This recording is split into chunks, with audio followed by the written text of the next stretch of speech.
தொடங்கி. கர்த்தருக்குள் பிரியமான சகோதரர்களே, இந்த நாளில் உங்களை அதிகம் வருத்த போவதில்லை. நான் எளிய பிரசங்கம் ஒன்றை செய்யலாம் என்று இருக்கேன். 2000 வருஷங்களுக்கு முன்னால் பவுல் என்ற ஒரு மனிதர், அப்போஸ்தலனாகிய பவுல், விக்கிரகங்கள் நிறைந்திருந்த ஒரு பட்டணமாகிய எபேசுவிலே சென்று செய்த அந்த பிரசங்கத்தின் சில வார்த்தைகளை உங்களோடு பகிர்ந்து கொள்ளலாம் என்று நினைக்கிறேன்.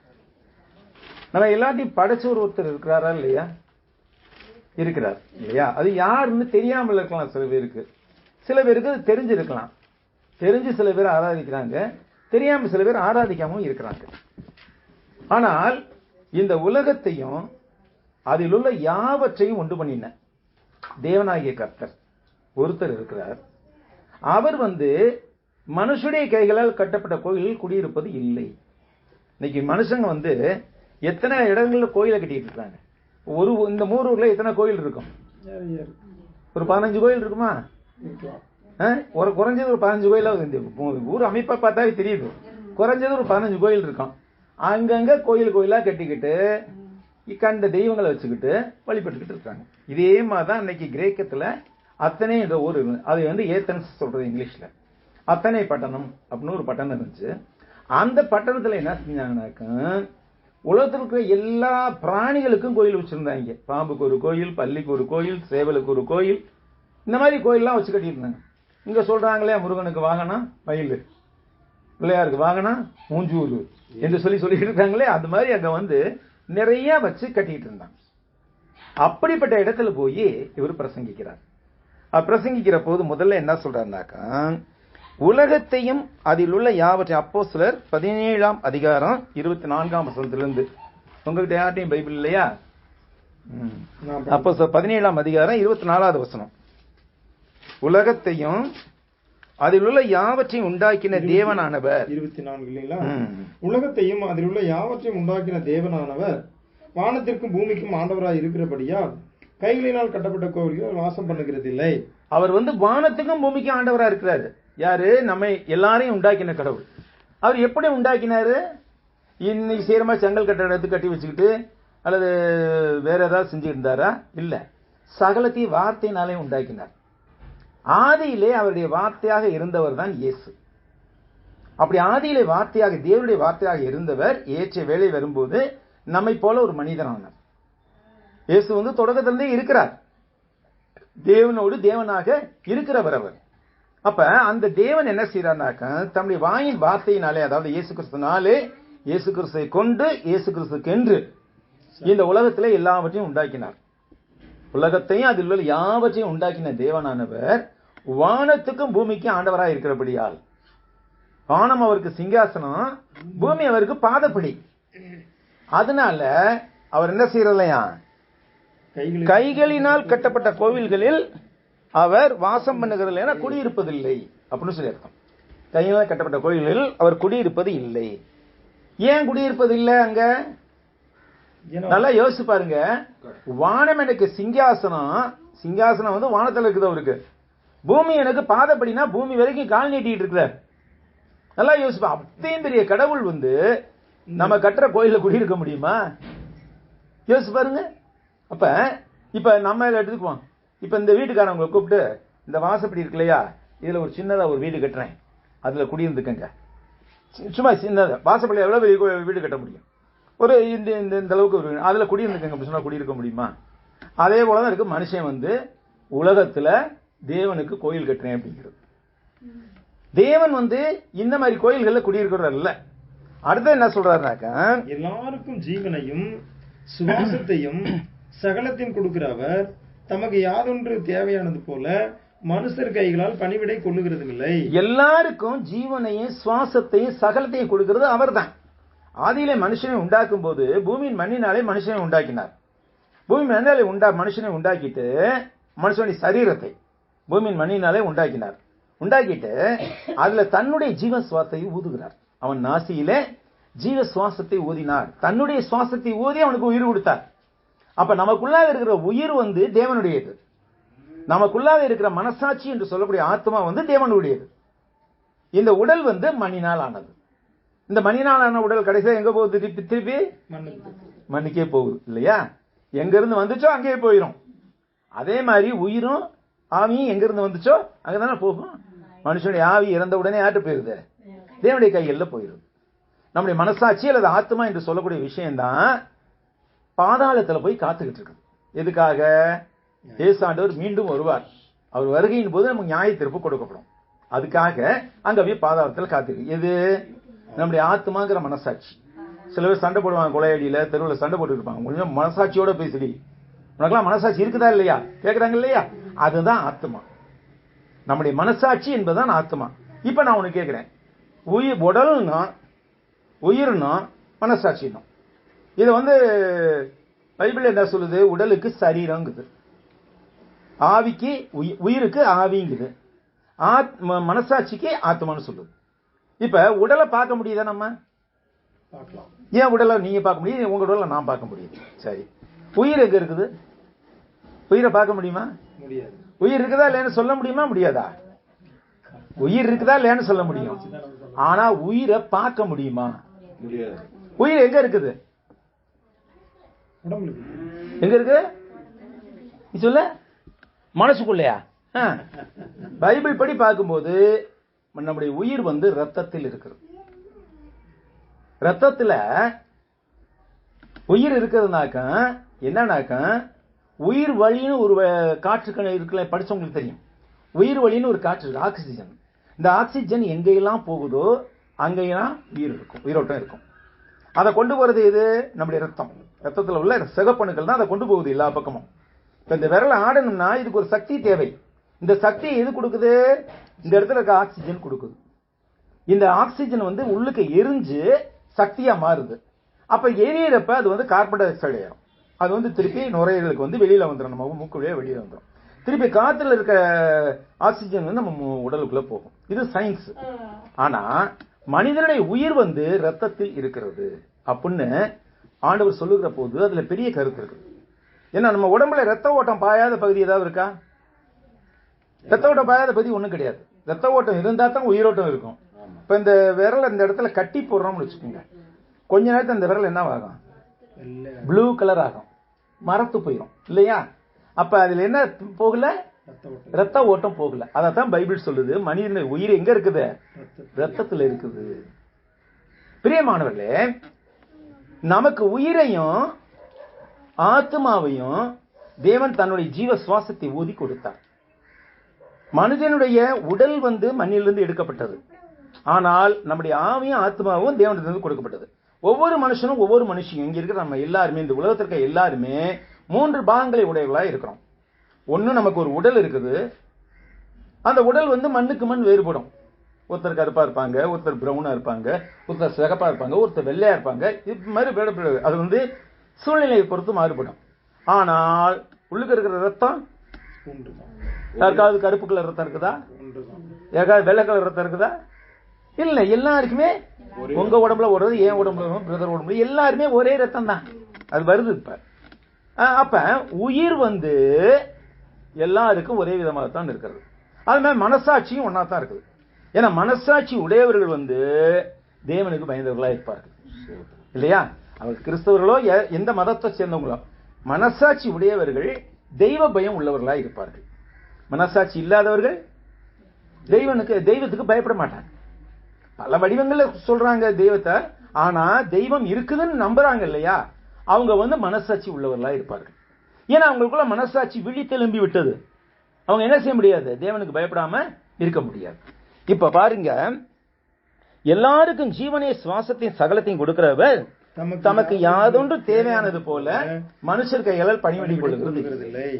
ஏன்னா அவரு தான் நமக்கு எல்லாத்தையுமே கொடுக்கிறார். உயிரையும் சுவாசத்தையும் சகலத்தையும் கொடுக்கிறவர் அவர் தான். அவர் கொடுத்துட்டு நீ எனக்கு இந்த வேலையை செய்யி, நீ அந்த வேலையை எனக்கு செய்யி அப்படின்னு சொல்லுவாரா? கிடையாது. அவருதான் எல்லாத்தையுமே ப்ரொவைடர். அவர் கொடுக்கிறவர். அவர் நம்மள்கிட்ட எடுக்கிறது இல்லை, எதையுமே எடுக்கிறது இல்லை. ஆனா என்ன செய்யறாங்க? அழகர் ஆத்துல இறங்குறாருங்கிறாங்க. அழகர் போய் அவர் ஆத்துல இறங்குறாரா? மதுரையில். மதுரை போயிருக்கீங்களா யாராவது? நான் எங்க ஊர் உதாரணத்தை சொல்றேன், அதனால புரியுதா? மதுரை பக்கத்து, மதுரைன்னு பக்கம் திண்டுக்கல்ல பார்த்த ஊர் இருக்குது. அங்க வருஷா வருஷம் சித்திரை திருவிழா நடக்கும். அழகர் ஆத்துல இறங்குறாரு. அழகர் ஆத்துல இறங்க மாட்டாரு, கொண்டு போய் இறக்கி விடுவாங்க, புடிச்சு தள்ளி விடுவாங்க. சொல்ல போனா விநாயகர் சதுர்த்தி அப்படிங்கிறாங்க. விநாயகர் சதுர்த்தி விநாயகரை கும்பிடுறாங்க. ஒரு வாரம் வச்சு கும்பிட்டு கொண்டு போய் தண்ணிக்குள்ள போட்டு. இதெல்லாம் அது என்ன ஒரு காமெடியான காரியங்கள். இதெல்லாம் தெய்வத்துக்கு எனக்கு சம்பந்தமே இல்ல. இவன் தெய்வத்தை இவனுக்கு சமமா வச்சுக்கிறது, இவன் தெய்வம் ஆகணும்னு நினைக்கிறது இல்ல. தெய்வத்தை இவனுக்குள்ள கொண்டு வந்துடுறது. இவன் 2 வண்டாட்டி வச்சிருக்கானா, தெய்வத்துக்கு 2 வண்டாட்டி கூட. இவன் சாராயம் குடிக்கிறான, தெய்வத்துக்கு சாராயத்தைப்பட சரிங்களா? இதெல்லாம் அற்பமான காரியங்கள். இதெல்லாம் தேவனுக்கு பிடிக்காத காரியங்கள். அது மிக முக்கியமான ஒரு வசனம்.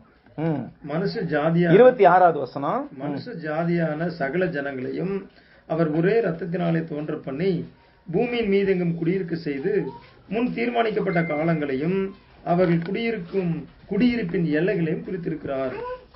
மனித குலங்களான சகல இனங்களையும், இந்த உலகத்திற்கு எல்லா இனங்களையும் அவர் எப்படி படைத்தாராம்? ஒரே ரத்தத்தினாலே தோன்ற பண்ணினார். ஒரு மனுஷனை தான் படைச்சார் ஆதாம் மரத்துல. அவன் பேர் தெரியுமில்ல உங்களுக்கு? அவன் பேர் தெரியுமா? ஆதாம். ஆதாம்ங்கிற ஒரு மனுஷனை தான் படைச்சார். பெண்ணை படைக்கும் போது கூட இன்னொரு தடவை ஒரு மண்ணில இருந்து உருவாக்கல. அப்படி உருவாக்குனா கூட 2 விதமான ஜாதி பிரிஞ்சிருக்குங்களாம். ஆனா ஆதாமுடைய விலாவிலிருந்து ஒரு எலும்பை எடுத்து அந்த எலும்பை வச்சுதான் பெண்ணை உண்டாக்கினார் இல்லையா? அப்ப ஒரே ரத்தம் தான். ஆதாமுடைய ரத்தம் தான் ஏவாளுக்கு இருந்தது. அந்த ஆதாம் ஏவாளுடைய ரத்தம் தான் இன்னைக்கு வரைக்கும் பிறக்கிற எல்லாருக்குமே இருக்கிறது. அப்புறம் எங்க இருந்து வந்துச்சு ஜாதி? இன்னைக்கு ஜாதி பேரால எவ்வளவு அநியாயங்கள் அக்கிரமங்கள் நடக்குது உலகத்தில். நம்ம வாழ்கின்ற பகுதியில் நடக்குது இல்லையா? இந்த ஜாதி எப்படி வந்துச்சு? கைபர் போலன் கணவாய் வழியாக இந்த நாட்டுக்கு வந்த பிராமணர்கள் என்ன செய்தார்கள்? இந்த நாட்டை பார்த்தாங்க. மக்கள்லாம் யதார்த்தமான மக்களா இருந்தாங்க. அப்ப எந்த வழிபாடும் கிடையாது, இயற்கையை தான் வழிபட்டு இருந்தாங்க நம்ம மக்கள்லாம் தமிழ்நாட்டில். அந்த மக்கள் நல்ல சரியான ஏமாளிகள் அப்படிங்கறது கத்துக்கிட்டாங்க. அந்த பிராமணர்கள் என்ன செஞ்சாங்க? அவங்களா ஒரு கற்பனை கடவுள் சொல்றாங்க. பிரம்மன் ஒரு கடவுள் இருக்காரு, அவர் வாயிலிருந்து படிச்சவங்க தான் நாங்கள்லாம். யாரு? பிராமணர்கள். நாங்கள்லாம் அவருடைய வாயிலிருந்து உண்டானவர்கள். அவருடைய தோல்ல இருந்து உண்டானவர்கள்லாம் சத்திரியர்கள், ராஜாக்கள், படை வீரர்கள். இவங்கெல்லாம் தோல்ல இருந்து உண்டானவர்கள். வயிற்றிலிருந்து உண்டானவர்கள் வைசியர்கள். யாரு? வியாபாரிகள், வணிகர்கள். இவங்கெல்லாம் வயிற்றிலிருந்து உண்டானவங்களாம். காலில இருந்து உண்டானவர்கள் சூத்திரர்கள். அது தாழ்த்தப்பட்ட ஜாதி. இப்படி ஒரு கடவுள் இருந்தா அந்த கடவுள் நமக்கு தேவையா? மனுஷனை 4 விதமா பகுத்து 40,000 ஜாதி தேசத்தை உண்டாக்கி, யார்? இவன் செஞ்ச வேலை, கடவுள் செஞ்ச வேலை இல்ல, அது மனுஷன் செஞ்ச வேலை. பிராமணர்கள் என்ற அந்த ஒரு இனம் தான். இதுக்கு இந்திய நாட்டில் இருக்கிறது மொத்தம் 3% தான். யாரு? பிராமணர்கள். ஆனா ஆட்சி பொறுப்புல இருக்கிறது 98% அவங்க தான் இருக்கிறாங்க. அட்மினிஸ்ட்ரேஷன் இதுல எல்லாம் அவங்க திரும்பவும் இந்த நாட்டில் அந்த மனு தர்மத்தை கொண்டு வரணும். அது என்ன சொல்றாங்க? இல்ல இப்ப சொல்லிருக்காங்க. இல்ல எஃப்சிஆர் இல்ல, அது பிரச்சனை இல்ல. மனுஸ்மிருதி இன்னொன்னு சொல்றாங்களே. சரி இருக்கட்டும். அவங்க மனு தர்மத்தை அங்க கொண்டு வரணும் அப்படின்னு சொல்றாங்க. என்னன்னா பயங்கரமான கொடுமைக்கார சட்டமா இருக்கு. பிரியமானவர்களே, இங்க பார்க்கும்போது உண்மையான தேவன் மனுஷ ஜாதியான சகல ஜனங்களையும் அவர் ஒரே ரத்தத்தினாலே தோன்ற பண்ணினார்.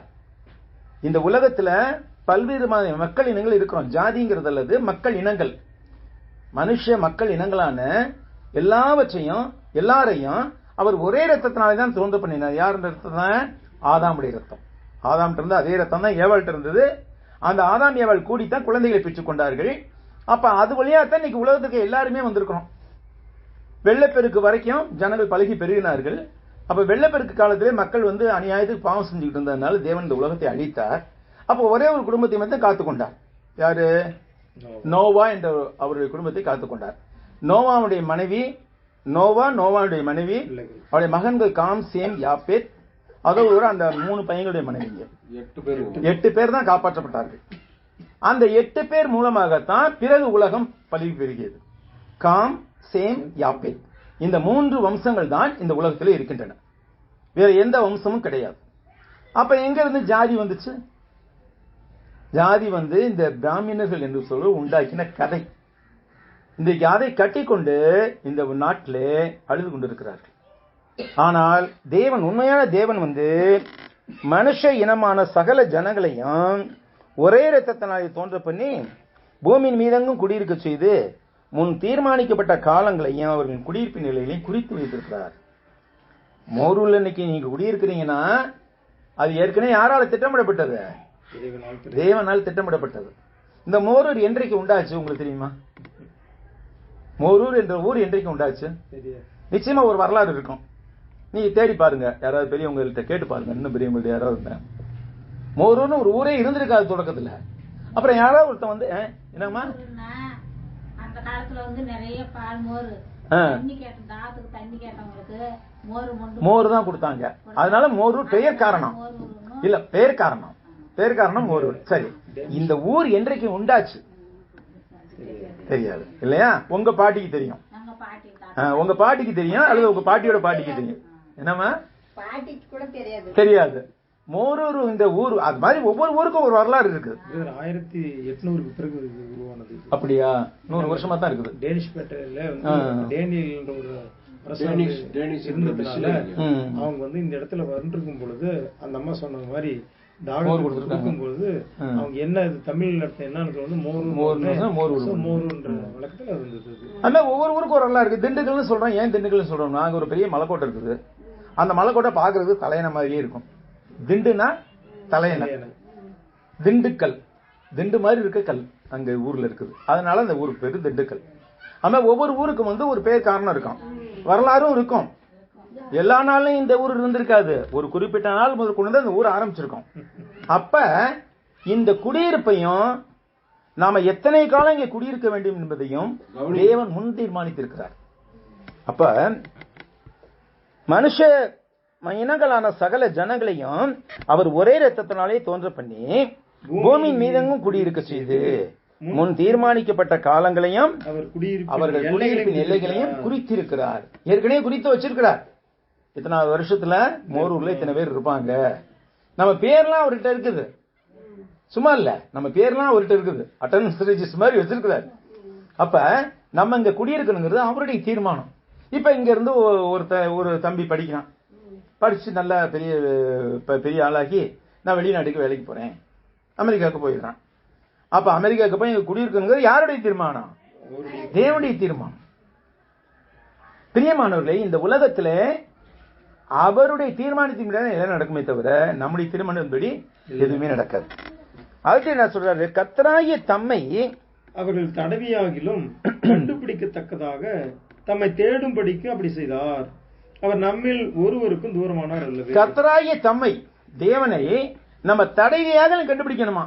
இந்த குருடர்கள்லாம் வந்து தடவி போவாங்க இல்லையா, அது மாதிரியாவது கண்டுபிடிக்கணுமா தேவனை அறியாமல் யாரும் இருக்கக்கூடாது. அதுக்காக இந்த மாதிரி செஞ்சு வச்சிருக்காரு. அவர் வந்து நம்மள ஒருவருக்கும் தூரமானவர் இல்ல, நம்ம கூடயே தான் இருக்கிறார், நம்ம கண்டுக்கிறது இல்ல. இப்ப நம்ம கூட இருக்கிறார் அவரு, ஆனா நாம அதை உணர்வதில்லை. இந்த உலகத்தில் பெரும்பாலான மனிதர்கள் அப்படித்தான் இருக்கிறாங்க. தேவன் நமக்குள்ளாக வாசம் பண்ணதான் விரும்புகிறார், நமக்குள்ளாக குடியிருக்கதான் விரும்புகிறார். எங்கேயோ கோயில்ல வச்சு அவரை போட்டு விட்டு சாவி எடுத்து பாக்கெட்ல போட்டு போக முடியாது. புரியுதுங்களா? ஒரு சிலையை வச்சுட்டா அந்த தேவன் அப்படிங்கிறாங்க. அது தெய்வம் அல்ல.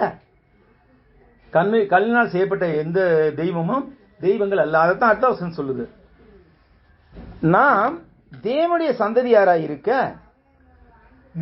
ஏனெனில் அவருக்குள் நாம் பிழைக்கிறோம். யாருக்குள்ள? நம்மை படைத்த கர்த்தருக்குள், நம்மை படைத்த தேவனுக்குள்ளாகத்தான் நம்ம பிழைக்கிறோம், அசைகிறோம், இருக்கிறோம். இப்படி இருக்கிறப்ப என்ன செய்றாங்க? புலவர்களிலும் சிலர் நாம் அவருடைய சன்னதியார் என்று சொல்லி இருக்கிறார்கள். அவருடைய சந்ததியார் தேவனுடைய சந்ததியார். அந்த ஏத்தன்ஸ் நகரத்திலேயே அது கல்வி அறிவை பெருத்த மாநிலம் ஏத்தன்ஸ். அதாவது ஏத்தன்ஸ் என்பது கல்வி அறிவுக்கும், ஸ்பார்ட்டா என்ற இன்னொரு நகரம் இருக்கு, அது ஸ்போர்ட்ஸுக்கும் ஃபேமஸான நகரங்கள், 2 நகரங்களும். என்ன செய்வாங்க? கிரேக்க நாட்டுல ஒரு குழந்தை பிறக்கும் போதே அது எஜுகேஷனிஸ்டா வரணுமா, ஸ்போர்ட்ஸ் மேனா வரணுமா தீர்மானிச்சுவாங்க. எப்படின்னா சில அறிவுரையில வச்சு அந்த குழந்தை வந்து மூளையில நல்ல பலமுள்ளதா இருக்கும் அல்லது உடல் பலம் நல்ல இருக்கும் தீர்மானிப்பாங்க. அதுபடி அவங்க வந்து அந்த குழந்தையை வளர்ப்பாங்க. பிரியமானவர்களே, அங்க இருக்கிற புலவர்களே சில சொல்லியிருக்காங்க, நம்ம எல்லாம் தேவனுடைய சந்ததியார் அப்படின்னு சொல்லியிருக்காங்க. நாம் தேவனுடைய சந்ததியாரா இருக்க, மனுஷனுடைய சித்திர வேலைகளினாலும், மனுஷனுடைய சித்திர வேலைகள் யுக்தியினாலும் அவன் யுக்தியினால செய்யறது உருவாக்கின பொன் வெள்ளி கல் இவைகளுக்கு தெய்வம் ஒப்பா இருக்கும் என்று நாம் நினைக்கலாகாது. நாமளே தேவனுடைய சந்ததியாரா இருக்கிறோம். தேவனுடைய சந்ததியாரா இருக்க தேவன் மனுஷன் உண்டாக்குன சித்திர வேலைகள், பொண்ணுனால வெள்ளியினால கல்லுனால எல்லாம் சிலைகள்லாம் செஞ்சு அதை வச்சு வணங்குறான் இல்லையா, அந்த சிலைகள்லாம் தேவனுக்கு ஒப்பா இருக்கும்னு நம்ம நினைக்க கூடாது. அந்த சிலைகள் தேவனுக்கு ஒப்பானவைகளே அல்ல. அந்த பைபிளோட அனைத்தரமான கருத்து.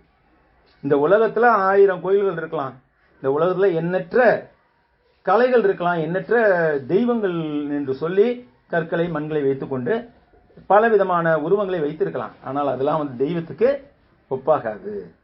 உண்மையான தெய்வம் எங்க குடியிருக்க விரும்புது? நம்முடைய இருதயத்துல. ஏன்னா நம்முடைய இருதயம் தான் அவர் வாசம் பண்ணுகிற இடம், அவருக்கு மிகவும் பிரியமான இடம். அங்க இருந்துகிட்டு நம்ம இந்த வாழ்க்கையில நல்வழிப்படுத்துவதற்காகத்தான் தேவன் மனித உருவிலே வந்தார், இயேசு கிறிஸ்து என்ற பேரிலே வந்தார். இப்போ அறியாமையுள்ள காலங்களை இதுவரைக்கும் நம்ம தெரியாம இருந்துச்சுன்னு வச்சுக்கோம், இந்த காரியங்கள்லாம் யாரும் சொல்லல நமக்கு. அறியாமையுள்ள காலங்களை தேவன் காணாதவர் போல இருந்தார். இப்பொழுதோ மனம் திரும்ப வேண்டும் என்று எங்கும் உள்ள எல்லாருக்கும், இங்குள்ள எல்லாருக்கும் கூட மனம் திரும்ப வேண்டும் என்று கட்டளையிடுகிறார். பிரியமானவர்களே, ஆண்டவர்களாக வர வேண்டுமானால் பைபிள் சொல்லுகிற ஒரு காரியம் என்னன்னா இருக்கும், இயேசு கிறிஸ்து மரணம் அடைந்தார், இயேசு கிறிஸ்து அடக்கம் பண்ணப்பட்டார், இயேசு கிறிஸ்து மரித்தோரிலிருந்து உயிர் தெழுந்தார், என்றோ அவர் ஜீவிக்கின்றார், என்று அவர் உயிரோடு இருக்கிறார். அந்த காரியத்தை முதல்ல விசுவாசிக்க வேண்டும், நம்பணும். அதோட கூட இயேசு கிறிஸ்து எனக்காக மரித்தார், எனக்காக உயிர்த்தார், எனக்காக மரணத்திலிருந்து எழுப்பப்பட்டார் அப்படின்னு நீங்க ஒவ்வொருத்தரும் விசுவாசிக்கணும். அதான் முக்கியம். அப்ப கேள்விப்படுறோம் சுவிசேஷத்தை, பிறகு விசுவாசிக்கிறோம், விசுவாசித்து பழைய வாழ்க்கையிலிருந்து மனம் திரும்ப வேண்டும். பழைய வாழ்க்கை என்ன வேணாலும் இருந்திருக்கலாம், அதெல்லாம் பார்க்காம இருக்கிறார். ஏன்னா நமக்கு இதுவரை தெரியாது, அதனால அதெல்லாம் பார்க்காத ஒரு பலன் இருக்கிறார். பழைய வாழ்க்கை எல்லாவற்றிலிருந்து, பழைய வாழ்க்கை முறை எல்லாவற்றிலிருந்து மனம் திரும்பி என்ன செய்ய வேண்டும்? அவருடைய நாமத்தை அறிக்கை செய்ய வேண்டும். சபையார் முன்னிலையில இயேசு கிறிஸ்து தேவனுடைய குமாரன் என்று விசுவாசிக்கிறேன் என்று சொல்லி அறிக்கை செய்ய வேண்டும். அதன் பிறகு ஊழியக்காரர் உங்களுக்கு ஞானஸ்தானம் கொடுப்பார். அந்த ஞானஸ்தானம் என்பது என்ன? இயேசு கிறிஸ்துவின் மரணம், அடக்கம், உயிர்த்தெழுதலை நம்முடைய வாழ்க்கையில ஏற்றுக்கொள்வது. அதான் ஞானஸ்தானங்கிறது. ஞானஸ்தானத்தை என்ன நடக்கிறது? நாம பழைய வாழ்க்கையில மனம் திரும்பும் போது பழைய வாழ்க்கைக்கு செத்தவர்கள் ஆகிவிட்டோம். செத்தவங்களை என்ன செய்வாங்க? அடக்கம் பண்ணுவாங்க இல்லையா? அது மாதிரி நம்ம தண்ணீர்ல அடக்கம் பண்றாங்க. அடக்கம் பண்ணிட்டு திருப்பி உயிரோட எந்திரிக்கிறோம். அப்படி எந்திரிக்கிற போது நம்ம உயிர்த்தெழுகிறோம். இயேசு கிறிஸ்து எப்படி மரணம் அடைந்து அடக்கம் பண்ணப்பட்டாரோ அது மாதிரி நம்மளும் மரணம் அடைந்து அடக்கம் பண்ணப்பட்டு உயிர்த்தெழும்புகின்றோம். நம்முடைய பழைய வாழ்க்கைக்கு, பழைய வாழ்க்கை அதோடு முடிவு போய்விட்டது. பேசாம இருங்கம்மா, பேசாம இருங்கம்மா, அவங்க தூங்கலம்மா, கவனிச்சுக்கிட்டு இருக்காங்கம்மா, பேசாம இருங்க, நான் பாத்துக்கிட்டு தானே இருக்கு, அவங்க உட்காந்து தியானிச்சுட்டு இருக்காங்க. நம்ம இந்த வாழ்க்கையில இதுவரைக்கும் இருந்த காரியங்கள்லாம் என்ன செய்யணும்? விட்டுறணும். இனி நம்ம புது சிருஷ்டியா இருக்கிறோம். கிறிஸ்துவுக்குள் வரும்போது ஒருவன் கிறிஸ்துவுக்குள் இருந்தால் அவன் புது படைப்பாய் இருக்கிறான். பழையவைகள் ஒழிந்து போயின, எல்லாம் புதிதாயின. நம்ம புதுசாயிரும். அதோடு கூட நம்ம எழுப்பப்படும் போது, ஞானஸ்தானத்தை எழுப்பப்படும் போது நம்ம கிறிஸ்துவின் சரீரமாகவே மாறிவிடுகிறோம். கிறிஸ்துவின் சரீரம்னா என்னது? அவருடைய சபை தான் சரீரம். அப்ப அவருடைய சரீரமாகவே மாறிவிடுகிறோம். அப்ப பிதா, குமாரன், பெருசா 3 பேர் நமக்குள்ள வாசம் பண்றாங்க. அப்ப நம்ம ஒருத்தர் அல்ல. யாரு? எத்தனை பேர்? இப்ப 4 பேர்.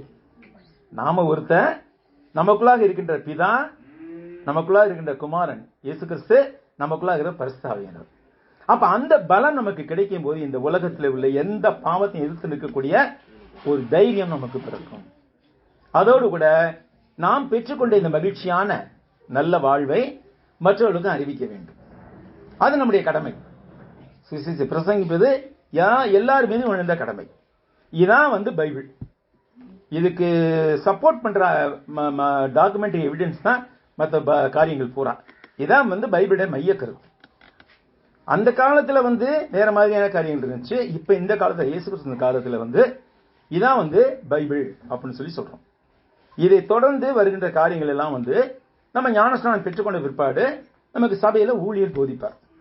ஊழியர் போதிக்கிற போது அது ஒவ்வொரு வாரமும் ஆராதனையிலே தவறாமல் கலந்து கொள்ள வேண்டும். அந்த ஆராதனை ஊழியக்காரர் வந்து என்ன செய்வார், நமக்கு ஏனுங்கிற காரியங்களை போதிப்பார். அப்ப அதன்படி நாம் நடக்க வேண்டும். ஊழியக்காரர் தான் பேசுறாரு, ஆனா எதை எடுத்து பேசுறாரு? தேவனுடைய வார்த்தையை எடுத்து பேசுறாரு. அப்ப யார் பேசுறதா அர்த்தம்? அங்க தேவனே பேசுறதா அர்த்தம்.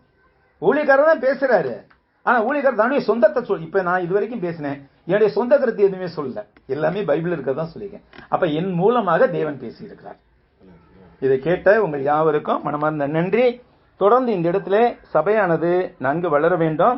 அதற்கான முயற்சிகளை சகோதரர்கள் ஏறெடுப்பார்கள் நான் நம்புகின்றேன். அடுத்த மாதிரி வரும்போது இங்க இருக்கிற எல்லாருமே வந்து ஞானஸ்தானத்தில் கீழ்ப்படிந்திருக்க வேண்டும். நீங்க பாருங்க, அதுக்காக ஜெபம் செய்வோம் நம்ம. நன்றி சகோதரர்களே.